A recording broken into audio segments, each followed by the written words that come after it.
Oh, this era that we've been waiting for has officially begun, and one thing I can say, I have feelings, and I'm starting to think I may not be the only one with feelings, and I say that because right here in the Notsam studio, Megan Morant, myself, just got done watching the Netflix premiere of Monday Night Raw. Megan, it's happened. Do you have the feelings? I have the feelings. I have the sweatshirt that says feelings. That's right. To prove it. It's not false advertising. Sam, all day, it felt special. Social media was buzzing. This felt bigger. And as soon as it came on, it delivered. And it felt like we had a main event with CM Punk and Seth Rollins. We'll get to everything, obviously. But let's talk about this. So, like, for me, it was one of those where the more we talked about it, the more I was like, I don't see how anyone wins. It was one of those stories where it's like, I get you can do more if this one wins, or if there's cheating involved or something's not clean, maybe you can go to a rematch. But then you're going, how many times do you want to see rematches of the same thing? And also, it's Netflix Raw. Yes. It's the main event. You're telling us that this is the most anticipated match like ever. And it is, but if you're saying it, then that means that you're basically telling us you're going to deliver on the most anticipated match ever. I think that they did. Seth landing the pedigree on the table and then getting back in the ring, hitting the pedigree on Punk in the ring, only to a 2 count. Seth's like, what do I got to do? They're on the top rope. Seth ends up pulling off a superplex. I thought we were going to see a Pepsi plunge, which was CM Punk's finisher. It's like a pedigree off the top rope from the Indies. And eventually, CM Punk is able to sneak in or go to sleep. 2. Seth stumbles off of him, doesn't hit the ground, but lands draped over the shoulders of CM Punk as if to say, I have fought with all I have to fight with. CM Punk then powers him up, stands, one more GTS, 1, 2, 3. CM Punk wins, and I will say this. At some point, we will all recognize Seth Rollins as the top professional wrestler in the industry. At some point, people will realize that we have a modern day icon that stands before us every single week on Monday Night Raw. But once again, that day is not today. Oof. Because it's CM Punk's time. See, I thought you were going to say, and we are starting to witness it right now. And I'm like, it's unbelievable that CM Punk wins the match. And we're talking about this unbelievable performance from Seth freaking Rollins, which we are talking about that. It was great.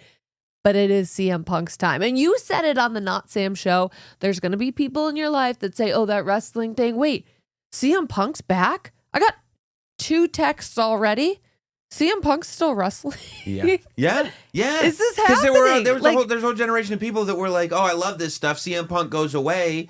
They kind of fade away from the show. And now it's Netflix, and they're back. Netflix. There's so many people watching. And it felt like a show to me very much, and I was thinking about it a lot during this CM Punk-Seth Rollins match. Mm-hmm. And by the way, that's why somebody like Seth Rollins, CM Punk is in the main event of a show like the first Netflix Raw, because he's as big a star as you could conceive of when it comes to professional wrestling. Like you said, you're getting texts. Yeah. CM Punk's back? CM Punk's still wrestling? I'm like, he's been back. Right. Where have you all been? On Netflix. That's what they say. That's right.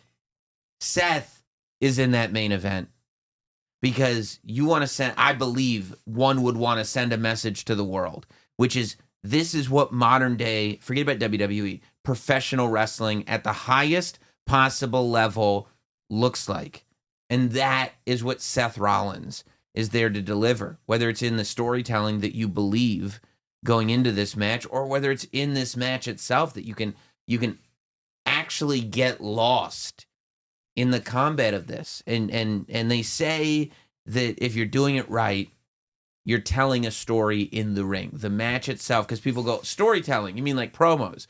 The match itself should tell a story. Yes. And this is said a lot, but you know, a lot of times, what's the story that you're telling? You know, good guy comes in, gets a couple shots in, bad guy gets his revenge, good guy comes back and wins. Is the story told throughout the match, or is it told in the finish? But here, it was like, oh, there's a real, unique story that's being told. There's a real poetry to what's going on with CM Punk and Seth Rollins. I think CM Punk is fully on track to tell this story that he's been telling, which is, I'm going to get the one thing I never got. And this is something Seth Rollins himself pointed out on the way there. CM Punk is saying, I've done everything you've done. And Seth goes, no. No, you have not. There's 2 WrestleMania main events that say that you haven't. CM Punk made his desire for a WrestleMania main event not a secret during his first run in the WWE. He made it not a secret that that's something that he wanted when he left, when he walked out on WWE. And he made it very apparent as soon as he came back. As soon as he came back. Still wants that. And then he got injured. It made it impossible to even compete at WrestleMania. And a lot of times people might go, oh, you know what? That's the reality check that I needed. I'm going to go and I'm going to rethink everything. Maybe it's just an honor to compete. CM Punk healed up. CM Punk beat a Scottish warrior inside Hell in a Cell. And he emerged from that cell and said, by the way, it's almost the end of the year. I still want to main event WrestleMania. And he pointed to where the sign's going to be. There's not even a sign. He points to the sign. He shows up, main event, night 1 of Monday Night Raw on Netflix in the Intuit Dome, Los Angeles, California. It's fans, it's celebrities, it's executives, it's the legends. Biggest Raw in 30 years. It's the beginning of the road to WrestleMania, according to Triple H. He said it. He would know. He's the one. I mean, he paved the road. He would know. He's building it. He's telling us the truth. And here we are with a definitive win. CM Punk over Seth Rollins. No interference. No chicanery. Nope. On the night of January the 6th, 2025, CM Punk is the better man. And it's unbelievable how he has the rivalry with Drew. Right. That got better and better with each match, culminating in Hell in a Cell. And now he's on to Seth. I mean, he hasn't even had that many matches since he's been back. And CM Punk is so good. Well, I'm glad you said that. Because that's the thing. There were a lot of doubters, right? Yeah. Because before he was in WWE, he had a couple of injuries. Mm-hmm. As soon as he gets back to WWE, he gets hit with an injuries. The people, we'll call them by their names, the haters, would tell you he's over the hill. It's over. He's too old. He's too old. He's too beaten up. He's not in the shape to do it. Oh, I don't want to watch this guy again. Come on. And then what does he do? He goes to SummerSlam with Drew McIntyre and makes people go, oh. He goes a month later, has a 4 corners match with Drew McIntyre. People go, oh. Okay. Mm-hmm. He heads to Bad Blood in October, gets inside a Hell in a Cell. People go, match of the year? It was on the match of the year list for everybody. Now, these are the same haters that said, oh, just wait until CM Punk starts acting like CM Punk. They're silent now. You don't hear it anymore, do you? They're Not silent. once. They've been silenced. And now he goes to Netflix Raw against the best of the best in a straight, no stip, no gimmick match. And not only does he win, but he has another great match. You're right.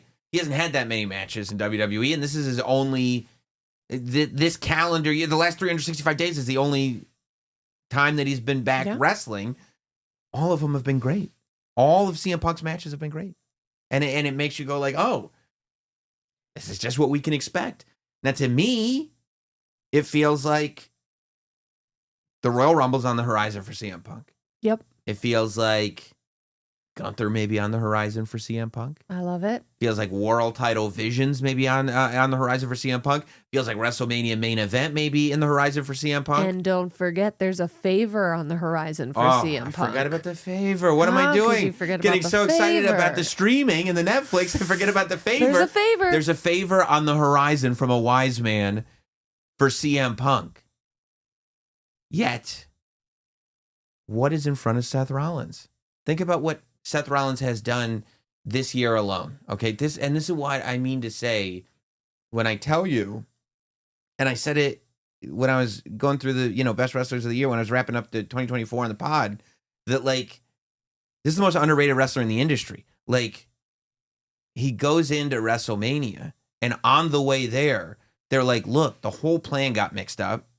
You have to figure out how to get yourself in to this story between Cody Rhodes, The Rock, and Roman Reigns." Oh, and by the way, get yourself into this story while you can't wrestle because you have an injury that's put you on the sideline. And while you're doing that, also make people believe you're going to beat Drew McIntyre at WrestleMania. Then you're going to come back, show the world what a star Damian Priest is by wrestling him. Then you're going to leave again. Then you're going to come back, show the world what a star Bronson Reed is by wrestling him. Oh, and in the process, have people like Damian Priest and Bronson Reed beating you from head to toe.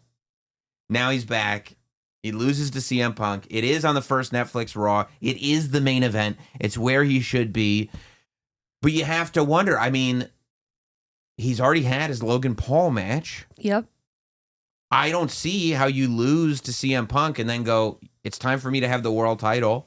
That doesn't seem logical. Mm-mm. I don't know where Seth Rollins goes after. Chad Gable's occupied with the Luchador. Yes. So we don't. Who could that be? I don't know. Who's to say? No clue. Not even a clue. There's a weird teaser. Well, we'll talk about it. Yeah. But I mean, I don't know where Seth goes after this, because I mean, I don't logically see how he could go, oh yeah, well that didn't prove anything, Punk, because it kind of did. Cena? Ooh, I mean, look, Cena has declared for the Royal Rumble. Yep. But am I going to sit there and tell you? I mean, people, and that's another time that you're going to say Seth Rollins is underrated. What do you think of with John Cena coming back? We'll talk about John Cena, actually, because John Cena makes his return to Netflix Raw. All we know is he's going to be there. Mm-hmm. And there's been a lot of speculation, right? All he said, and while speculation is good, it's rule number 2. And it's the beginning of his retirement tour. That's all we know. Of the retirement tour, the whole year 2025. People have been confused about it. They said, WrestleMania, he's done. Nope. I said, no, he didn't say that. He said it's his last WrestleMania. He made it very, very clear. They said he's going to be in the Royal Rumble. I said, no, he said he's going to be at the Royal Rumble. You have to pay attention to words. Words are our friends. Okay? At, not in. However, tonight, he said in. Yes. He said, I'm going to, he declared for the Royal Rumble because he's, again, coming from a place of logic, which is where we should be in this world of professional wrestling in 2025. There's a lot of intelligent people like the two of us. Big brains over here. Big brains watching pro wrestling going, make it make sense. Mm-hmm. And Triple H is going, I understand the assignment. I'll make it make sense. John Cena says, I don't deserve a title match. I haven't won a singles match in years. Yeah, he just most recently lost to Solo Sikoa. That's right. Multiple spikes. He could barely do the DC show because he couldn't talk because all the spikes to the neck. So he comes back and he goes, but Royal Rumble coming up in, February 1st. If I win the Royal Rumble, punch the ticket, go to WrestleMania. You got to play the lottery. I do. Like, first of all, I don't want to say that I started this rumor. A lot of people on Twitter wondering if John Cena is watching the product. This product. I think he does, because the first thing he said was, a lot of people are throwing out speculations of who I may have a WrestleMania match with. Drew McIntyre? Who said that before me? Who said Drew? No one. It wasn't in the conversation before I said it. I know your eyes are on getting Vanessa Hudgens in the basement, but maybe John Cena too. I mean, he's a fan, clearly. Get him in the basement? All the fans need to come to the basement. Be a big get. Big get. The leader of the C Nation? Yeah, it would be. I would love that. So John Cena declared. I love that already with this. He comes back in, he gets there, and he talks about how at this point it would be a miracle for him to win the world championship. Mm-hmm. Like, we're so used to, and I think we kind of want to see Super Cena again. Yeah. Where it's like, John just beats everybody. It makes us feel good. Right. He's got these 5 moves, and they beat everybody, no problem. And John Cena is the one who's coming in with this dose of reality, going like, those 5 moves don't beat anyone anymore. Yeah, do you see these guys? Yeah. These are the best of the best. Everyone's figured me out. Yeah. Right?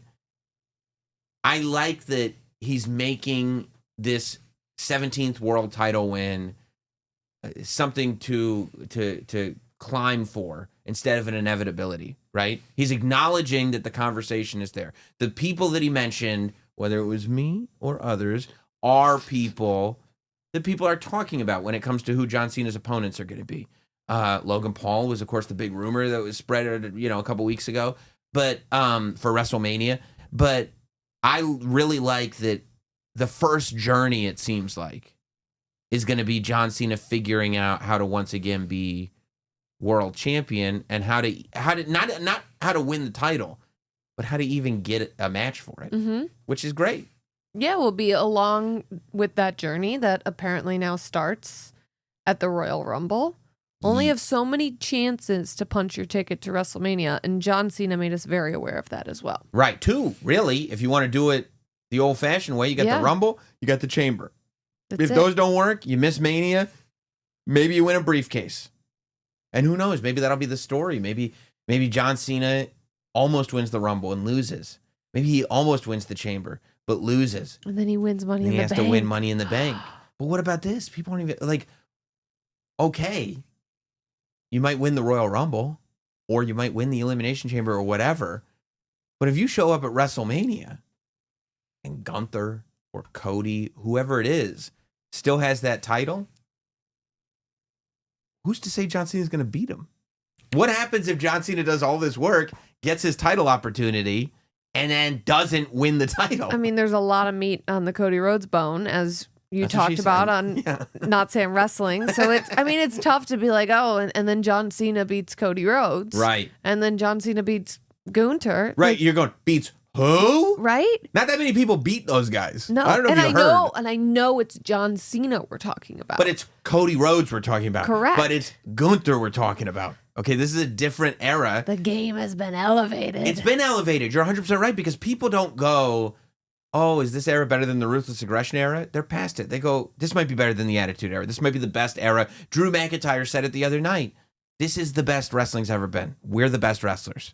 He's flat out said it, which again is why I picked Drew McIntyre for John Cena's opponent. But to bring it back to Seth Rollins, it's just another instance of him being underrated.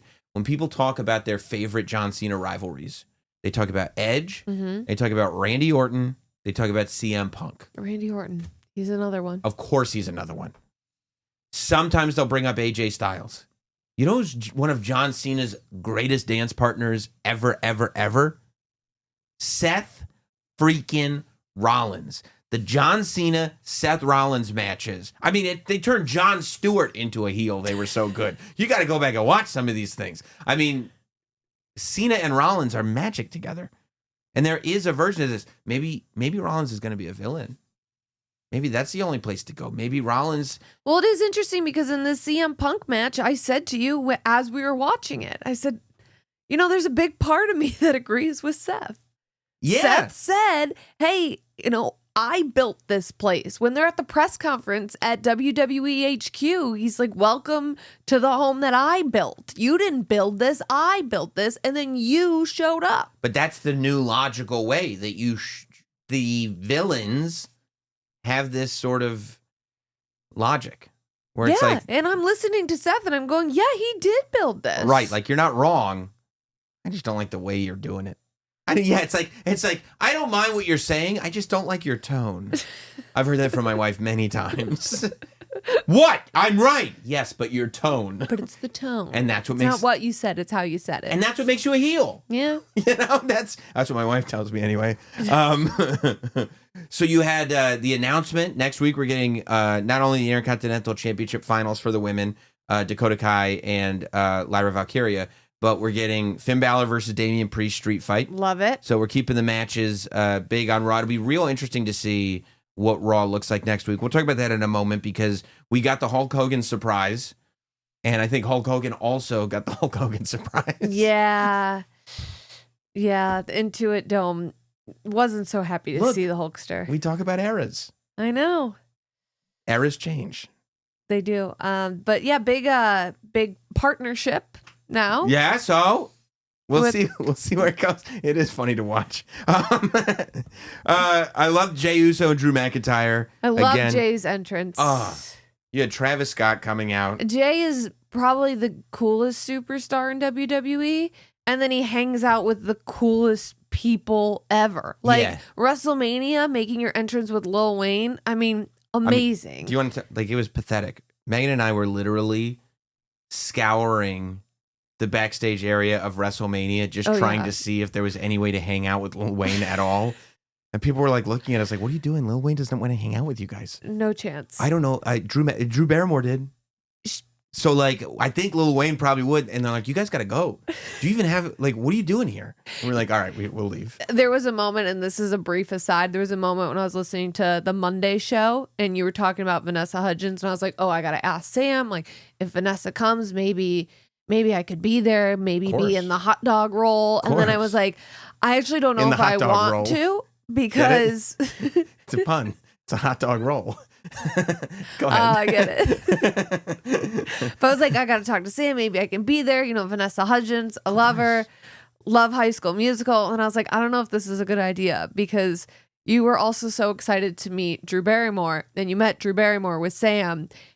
And Drew Barrymore fell in love with Sam and hated you. So I think you need to reconsider this. The vibes weren't right. So I don't know if the Vanessa Hudgens me you thing is going to work. The vibes might be off. But anyways, Jey Uso, coolest The vibes are always on for Jey Uso. Yes. Jey Uso is nothing but he's vibes, he's aura, he's everything. Yes. He comes out because Travis Scott is there.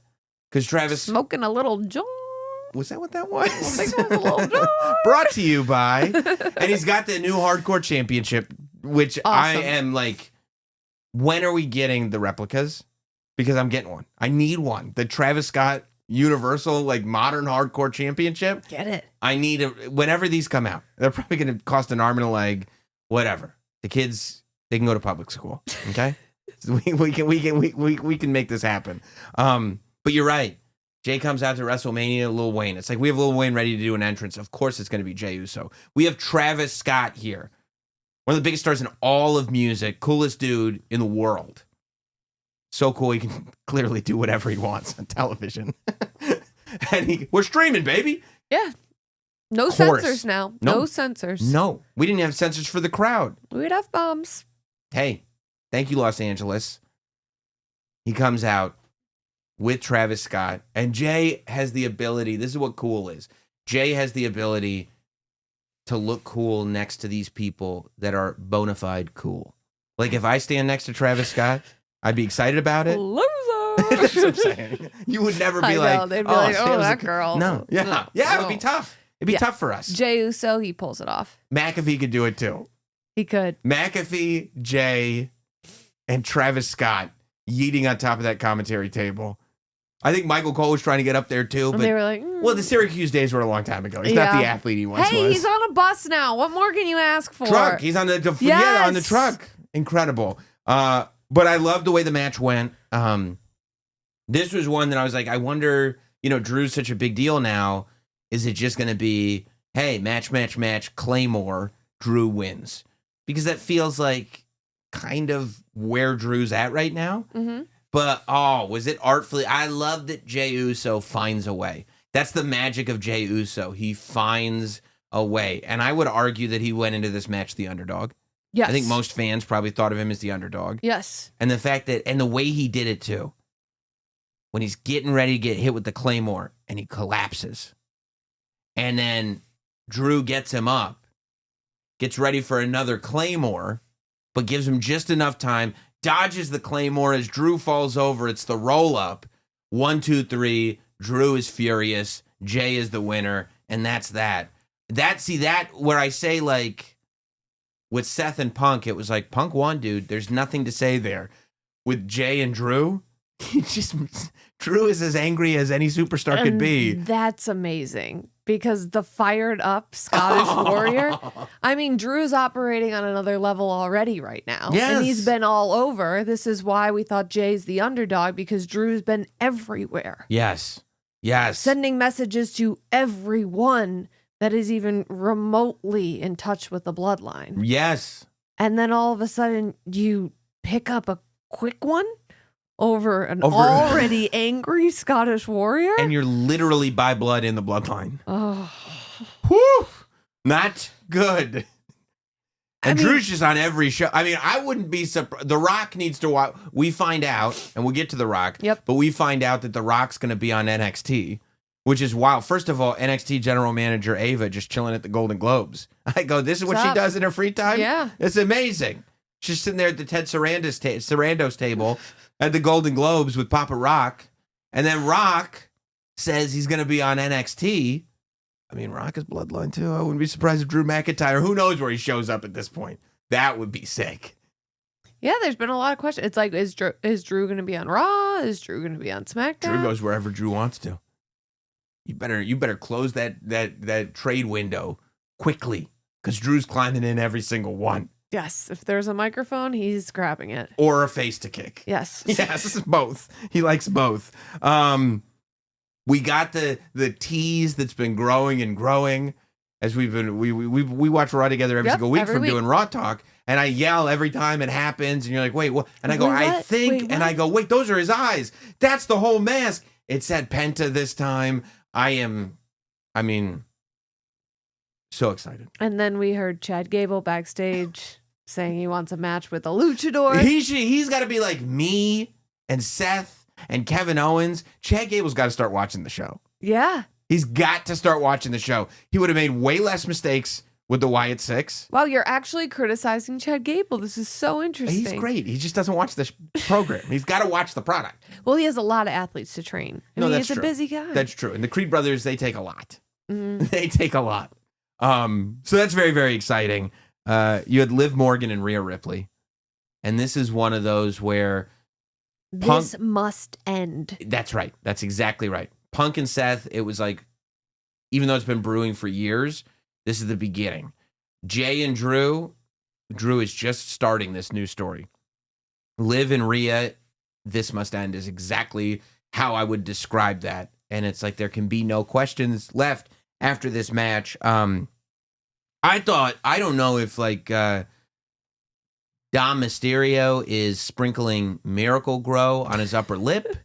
I don't know if it's just one of those things where like sometimes I've heard from people who actually grow hair that you know, you let your hair grow, it's not growing, and then one day, boom. You know what it is? He might be taking prenatal vitamins because my hair has been growing. Maybe. Or maybe, do you think Dom listens to the podcast and heard my ads for the hair growth stuff? Might have. Because the mullet's looking real long too. Dom's listening. I think he might be listening. And he's listening to the ads. Or he's taking prenatal vitamins. I think it's a better chance that he's listening. But I'm not. Look, I don't know his regimen. It could be prenatal vitamins. If it makes the hair grow, why not, right? You look great is the point. He looked absolutely great. You had a really good match. This is one of those that you look at and it was such a good showcase of where Liv Morgan is at as an in-ring wrestler. It's one thing to have developed in terms of telling a story, promos, personality, everything that Liv does. But the fact that like none of that really matters, as much as that is the important part, the payoff happens in the ring. Yes. And this was able to be paid off because you had two people that are able, this is the one women's match. You are the female representation of WWE on one of, if not the biggest, I would say the biggest television show maybe that they've ever done. And they both delivered. I mean, Rhea is from another planet. Liv is like, just found this, I don't know, this level of confidence where it enables her to just keep getting better and better and better. We get the clean victory. Rhea Ripley, your new women's world champion. And then we get your guy trying to shoot a shot. Look, Dom is just trying to be like, hey, let's see how far can Dom's Riz go? How far? That's the strongest Riz I've maybe ever seen. Except for that guy who played for the Washington Commanders trying to go over and remember, I don't know if you saw that Dallas cheerleaders who got hit in the back of the head with the football. Yes. One of the players on the Commanders immediately went over to check on her. Hey. I was like, the riz on this guy. This is incredible. I mean, the photographer tried to stop the ball. This football player is right there. Unbelievable. This is the Dominic Mysterio of the Commanders. But I know there's a game going on, but look, I'm just the kicker. I'm worried about you right now. So Dom goes in. He tries to get the hug, right? And I don't know. I don't know if he was hollering. I don't know if he was trying. Hollering. You think so? Yeah, he was hollering. Maybe it was just Come like, on. hey, let's put this all behind us. Maybe it was one of those, I'm glad we can still be friends. Can I have a hug? Sure. You don't believe that? No, not for a second. You don't think Dom wants to be friends with Rhea Ripley? No. No. All right. Okay. No, he was trying to holler. And unfortunately, by the way, that's a low blow, illegal in all wrestling matches. For the record, she, hit him in the nether regions. And then, I mean, for good measure, it would have been enough for just the low blow and he falls over. But she's like, no, I'm going to do my finish. I'm going to hit him with a riptide. Yep. She had to. And laid him out. I loved Rhea. We've talked a lot about Liv Morgan and what she did in 2024. Wrestler of the Year. And the way she elevated not just as a in-ring performer, but as with this character as well. And what she did with Dominic Mysterio and how before it was like, we attach Dom and Rhea so closely together. And just to see Dom and Liv create what they created and turn it into something that lasted way longer than any of us ever thought. And I think it's a huge testament to Liv and the work that she's done, to the point where at Saturday night's main event, when we find out it's Liv and it's Rhea and they are standing there face to face, because we know they're going to face off at Raw Netflix. Right. Liv belongs, right? Yep. I mean, she is this star. But when Rhea made her entrance tonight on Raw Netflix, it was like this switch went on when I said, oh, like, mommy's really back. Mommy's home. Because she showed up. She did. She knew where she was. Going back to Triple H understanding the assignment, she understood the assignment. And like, boom. Here she is. Carmelo Hayes, here she is. Yes. I think Michael Cole said it like, put a rocket to her and launch it to Netflix. Like, this is what a superstar looks like. Yeah.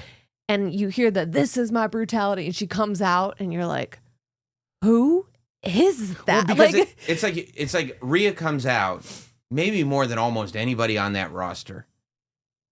Like, and she's in this big moment. It's in the most high-tech arena that exists in America. Every celebrity is in the audience. Every executive is in the audience. And it's like, for that moment, they all revolve around her. Mm-hmm. She sucks all the energy in. She completely owns it. There's not 1 ounce of doubt in her eye. She goes, no, you're whoever you are. I don't care, you could be fluffy. Doesn't matter to me. You're here to see me. This is why this exists. And you believe it, and you're sucked in too. It's an amazing thing to see. Yeah, and now the new women's world champion. Yeah. Right? Yeah. And the only woman on the WWE roster who has proven they can reject Dominic Mysterio, which is strength, the likes of which I don't know that I've seen in professional wrestling before. And as if we needed a further cementing that Rhea Ripley is her. Dong. You know it. Dong. Kid Rock starts playing. The American Badass comes out, does a loop around the ring, comes back around. Rhea and the Undertaker hit the arm raise together, and then the over the shoulder together at the same time. Magical moment. One of those things that's going to exist in video packages for Rhea Ripley for absolutely ever, and just a really cool thing. The best. Yeah. So before we get into Tribal Combat, all right, just talking about the show itself, right? I thought the The intro was great. I had watched the cold open when they put it out on YouTube. The painting, voiced by Triple H. I mean, Triple H is being called the Morgan Freeman of professional wrestling, and I'll take it. I'll take it. Why? Because Morgan Freeman played God. Okay? That's where I'm going. So I love this because it explained professional wrestling. Yes. What is it? Why do we love it? It talked about the shoot and the work. And when I watched it the first time, I go, heel. we're saying babyface. Oh, we're saying heel. Whoa. Yes. We're going there. We're going there because we're not pulling the wool over anybody's eyes anymore. I'm not having the wool pulled over my eyes. Like, wrestling fans have always been an intelligent breed, in my opinion. But highbrow. People say lowbrow. It's highbrow is the answer. But there is this perception that the wool is being pulled over our eyes, and that's what the art of pro wrestling is. And for a long time, pro wrestling existed as if that were true, that the goal is to pull the wool over the eyes of the audience. When that's not true, that's not the way to present the product to a modern audience, that the same way that you go and watch Captain America versus Iron Man Civil War, you're not tricking the audience into thinking that Robert Downey Jr. is Iron Man. They've suspended disbelief. They've allowed that. They've entered voluntarily into a world where they've decided that for the purposes of this narrative, I will live in this world with you. Mm-hmm. That's how you begin pro wrestling, right? Like that's and I felt like that was beautifully illustrated, as well as many other things in this explanation of pro wrestling. I loved the way it was projected on the curtain that was around the ring. Thought that was really cool. Curtain drops. There he is. Triple H is there. God. Well, as you know, the Morgan Freeman God, Triple H God. He's our God. Yeah, he is. He is. Yeah, he's our God. So he has the mic. I'm still not sold on the round mic. I love them. I think they're clean. I think you need to get over it. Well, you're more cool and hip than me. You know, younger. That's true. That's true. You're in touch. Yeah. Yeah. They look like they're just a part of the microphone. It all looks like it's one piece. Right. Okay. Fluid. Yeah. Fluid. And he asks, of course, ask the audience if they're ready, and they are. You know, as he tends to do. I love that the referees had different shirts, new shirts for the refs. In the lights Intuit all Dome. over, yeah. The new high tech announcers table. Oh yeah, like so many ring canvas. Lots of ads. Also, around the arena seating. You know what I mean? Like, yes. In the round, almost, it was coming over the shorter stage. Yes, and then the runway was way much narrowed in. And I don't know if that will all stay outside of the Intuit Dome. Maybe it will. I would love for it to. The Intuit Dome is so cool. Yeah. I was trying to pay attention because you're right. The Intuit Dome is a star in and of itself. And I was trying to pay attention to those little details outside of the arena because I'm very curious as to see how this evolves and develops. Mm-hmm. But I do love that it immediately, regardless of what arena it's going to be in, has a different identity, a different look. This is clearly, going back to that word again, a new era for this television show that's been around since 1993. We had a lot of drone camera shots. Which were great. Smooth coming in. A lot of drones. It almost looks like a sky cam at some point, right? It looked like it. Yeah. I think I read in that Sports Business Journal article that there's some sort of Skycam type thing. You and your industry trades. You know, had to. It's you got to. Look, I consume the product. I don't just watch the product, I consume it all. That's it. That's the graduate level course, by the way, of Notsam Wrestling. The Rock comes out. Massive pop. Everybody's happy to see The Rock. Everybody's happy to see The Rock. The final boss is here. He's got the People's Championship with him. We get the goosebumps. Oh. And he gives the People's Championship to his family. And I go, oh, that was like a nice thing to do. That's interesting. And we get a nice Rock. We don't get a final boss. No. We get a Rock with gratitude.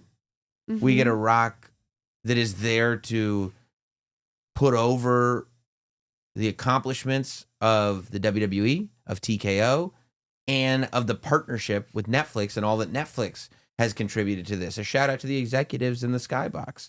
Then he really starts to throw me for the loop because then we start getting into the wrestling of it all. He gives Cody Rhodes the big shout out. I was very taken aback by this at first. Sure, of course, because you're like... Because the last time we saw Cody and The Rock together in the ring, Rock said that he would be back. It was menacing. And he said, don't break my heart. And he gave him back that gift, whatever it was. I don't know. I don't know what it was. But tonight was not the night for that. Tonight was the night for celebration. Yes, tonight was the night to celebrate Raw's historic premiere on Netflix. And he gave Cody credit. Yes. For his title reign. He said, you've held this company on your back. You've been the champion. He's the quarterback. You've done a hell of a job. He's the quarterback. And then they're backstage drinking tequila. I saw it on IG Live. We're drinking tequila. We're doing whatever it was that Travis Scott was doing. He even shouted out Mama Rhodes. Mama Rhodes. And Cody laughed. He did, but Cody was... It also felt like Cody was like... Mama. Right there. Right there is where we stop. And Rock was like, okay. Okay. He acknowledged Roman Reigns as the OTC. He did. I know. He did. In that open. And just kind of thanked everybody for being there. I was surprised. I like that The Rock keeps us on our toes. Everything counts. Nothing goes away. So I said, okay, I guess that's what it is. And then we start the night with tribal combat. We start the night with Roman Reigns versus Solo Sikoa. As soon as Rock leaves, we get dun dun dun dun dun dun. Dun, dun, dun, dun, dun, dun. I love Solo's song. It's so good. And that's another one, by the way. Solo, not impressed by the arena. Solo's all business, and I loved it. Roman Reigns comes out. He's got the Kobe's on. His boots were like custom Kobe's. They were Kobe's. Okay. Yeah. Heyman's with him, and this is classic wise man. Talk about not being taken up in the environment. Paul Heyman, I'm surprised he didn't trip. He walked down that entire aisle just staring at his tribal chief. We are back to like, yes, my tribal chief. What do you need, my tribal chief? And that's my favorite wise man. I'm so happy to see him back in that place. It's great. And I think he's happy to be back in that place. It's amazing that not too long ago, his phone was disconnected when Roman tried to call him, though. We don't talk about it.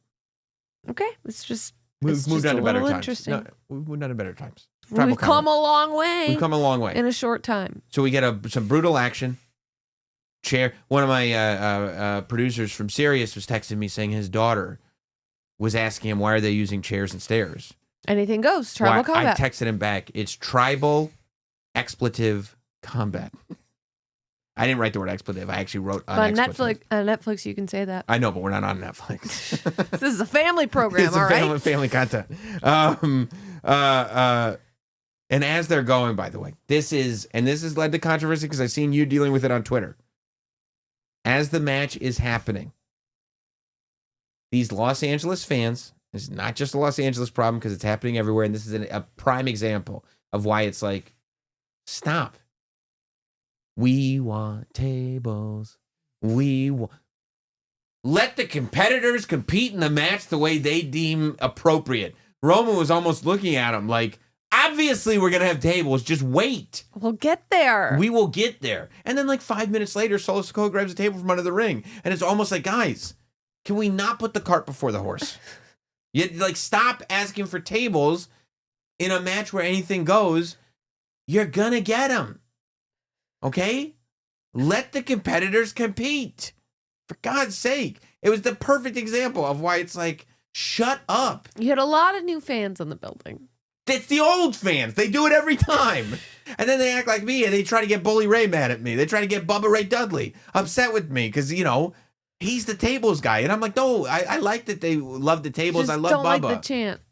It's inappropriate. Yeah. Okay. It's inappropriate. It's distracting. Look, there's a lot of new fans. You're going to have to educate them. So don't do the we want tables. It's dumb. They'll do it. Let them do it. If they're new fans, how do they know to ask for tables? I think it's just one of those things. You're like, it's built into the zeitgeist. Wait, you know what would be cool? Tables. Okay, I mean you're a newer fan than me, so maybe you're right. Look, I was trying to educate. A lot of the cool kids now are getting into wrestling. That's right. Kay Adams, I would consider a very cool girl. I was responding to her tweet. She didn't respond to me. She didn't respond to me either. Well, I probably put in like 2 or 3 tweets. I put a couple too. She was asking what to look out for. Mm-hmm. And I said to make sure that you don't chant, "We want tables." Good. Trying to let him know. I hope she wasn't doing it. I don't know. Check your Twitter, Kay. She was tweeting a lot during the show. She was asking when halftime is. I was like, oh, we have a long way to go. Kay. We have a long way to go. Let's get Kay. Kay Adams, you can come in with us. All right. I think the vibes will be fine. We got a lot of teaching to do with this Kay Adams. I loved the moment that Solo is shoving the kendo stick in Roman's mouth when he's on the turnbuckle and shouting, "I loved you. I loved you, but you never loved me." And it's like right there, you're getting to the root of what this all is. That all that time that Solo was loyal to Roman, he felt like Roman wasn't loyal to Solo. His feelings are coming out. And this is how so many people felt during Roman's reign. Right.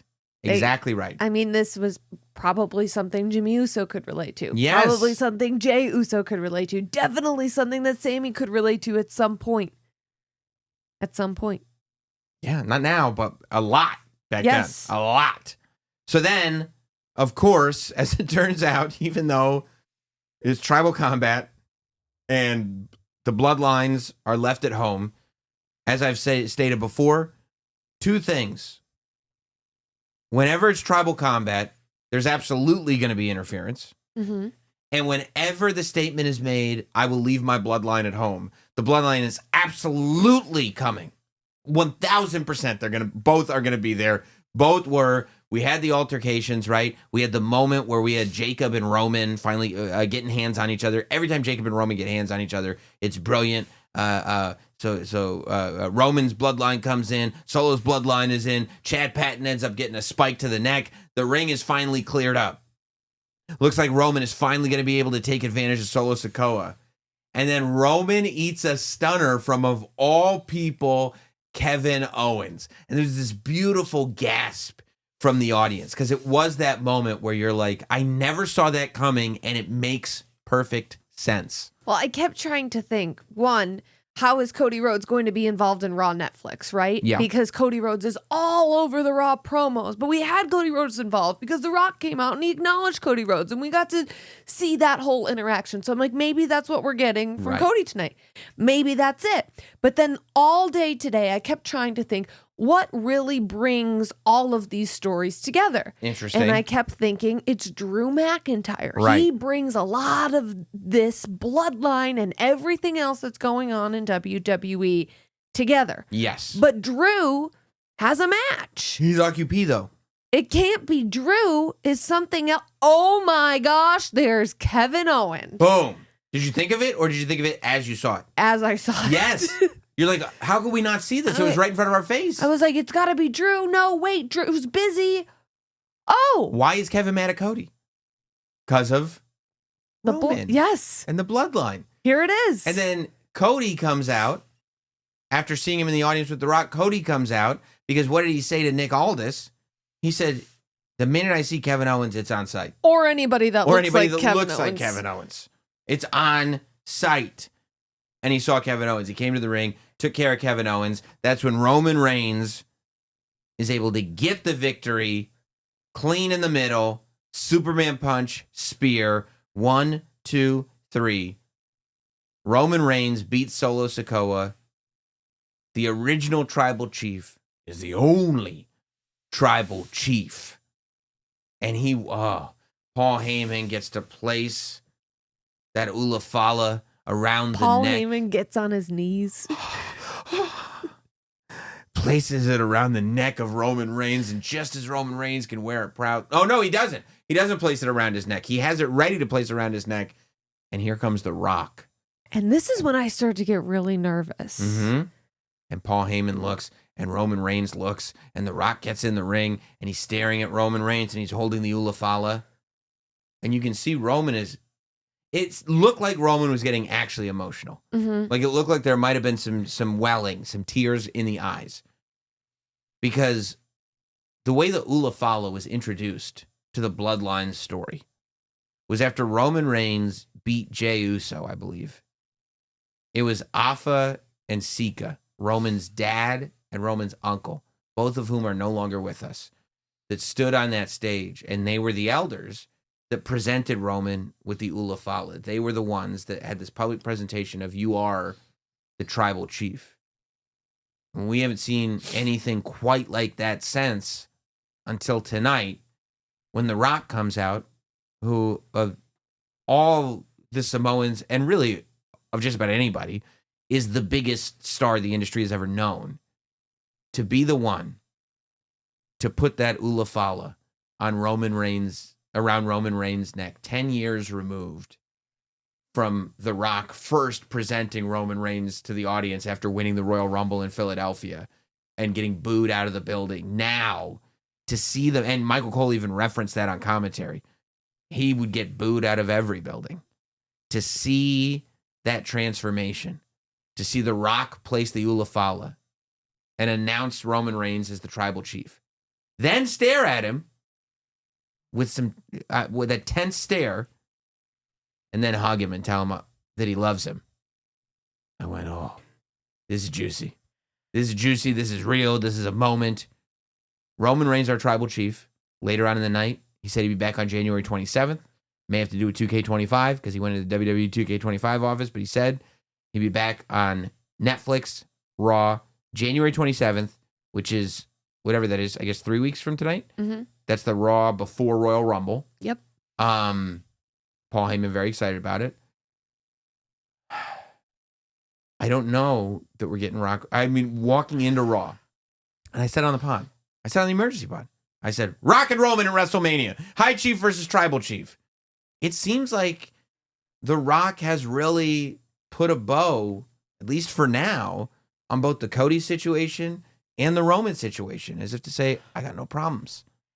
When I saw Rock come out after Roman had defeated Solo Sikoa and become the only tribal chief, I was like, well, we did just see Happy Rock. Happy Rock. Are we going to get Final Boss we Rock even got now? a Wii O, or what, the Moana 2 thing. Yeah. Uchi, I don't know what the thing is. We have to ask your Chi-Ho. children. Yes. Chi-Ho. My daughter knew. She did. She was like, She yeah, was that's so when he was excited training about Moana. She was like, remember Dad? When he was training Moana? I was like, I do remember. We went to see it together. So I thought like maybe Chi-Ho. the second time we see The Rock, it will be Final Boss. Rock is Rock. I mean, this ain't Three Faces of Foley coming out at the Royal Rumble. And it was almost weird because it was like all is right in WWE right now. Roman Reigns is the tribal chief. Always right. He's wearing the Ulafala. It was put on him by The Rock. This is the biggest Netflix. This is the biggest Raw ever. Yep. It's on Netflix. Yep. And there was a part of me that felt like a little just uneasy. I was like, is this? Can I accept this? Is this? I've talked about this before. As wrestling fans, we can't accept nice things. Is this okay? Right. Am I allowed to just be happy because all revel is in right? our tribal chief? Yes. I felt hesitant. You can, and you're right to feel hesitant. You're fine. You've learned from experience, but I choose to revel in our tribal chief, Roman Reigns. However, where there is questions, I love you, Solo Sikoa is not the tribal chief. What happens to his bloodline? Losing has consequences, right? Is Tama Tonga going to answer to Solo Sikoa if Solo is not the tribal chief? Yeah. No. Yeah. No. Yeah. No. That's awesome. Is Jacob Fett too? Is he gonna love Solo? To wait till tomorrow to see if he tweets it. Oh my God. What's gonna happen in the morning? Oh no. I am so, and how do you move on? Like, the new bloodline now has everything to deal with that the old bloodline did. Although the story that Michael Cole told on commentary was that many people feel that Solo Sikoa is a better leader than Roman Reigns was, that Solo Sikoa is better to his people than Roman Reigns was. So maybe that resentment doesn't exist. But is Solo going to get that rude awakening that Paul Heyman has been warning him of since April, which is these men are unpredictable. These men are savages. These men are monsters. They're not human beings. That Tama Tonga is not welcome in the United States. That Jacob Fatu is not welcome outside the prison system, is what he said. Is this the situation that Solo finds himself in that he now has to deal with? And if that is the case, does Solo have any friends left? And why was Paul Heyman dressed like Solo Sikoa when he made his Why are you bringing up that old stuff? We're trying to enjoy you. No, I just want to know. You bringing up old stuff. It all counts. Everything does count. So do our feelings, and that's why we did this. Don't forget to subscribe. Don't forget to come out to January 27th is going to be Raw. 27, 28, 29. 30 is Thursday, January 30th. I'll be in Indianapolis, Indiana, at the Helium Comedy Club doing a live Notsam Wrestling podcast. So come join the party there in Indianapolis. Get your tickets. Vanessa, stop on by. Come on, Vanessa Hutchins. I know you're going to be Cena, there. you listen. Come on over. Come, John Cena. You declared he's going to be in the Royal Rumble. If you're going to be there, then be there. You know what I'm saying? Come by. Helium. You go to notsam.com to get the ticket link. Megan, it is always a pleasure to break these things down with you and to get our feelings out there. I'm glad that we had this planned emergency. Yes, we knew it was going to happen. And if there are any facts and figures that we missed or that have happened since the show aired, give us a break. This is for feelings. All of our feelings. There'll be another Not Sam Wrestling very, very soon.